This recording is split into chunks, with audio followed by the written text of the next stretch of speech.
Gagawa ako ng egg sandwich pero gagawa ako ng sarili kong mayonnaise. Meron tayo dito isang itlog, mustard. Gagamitin kong oil, hindi yung olive oil kasi merong aftertaste. And then, meron tayong paminta, asin. So, pag halo-haluin natin ito yung trending ngayon na paggawa ng mayonnaise. So, try natin ito. Biakin natin itong itlog.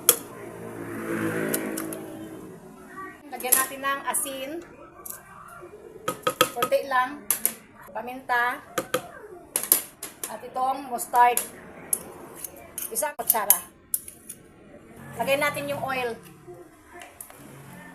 Kalahati lang ilagay natin. Baka umawas naman pag nag-blend tayo. So, moment of truth. Try natin. Try natin lagyan ng isa pang itlog kung lalapot ito.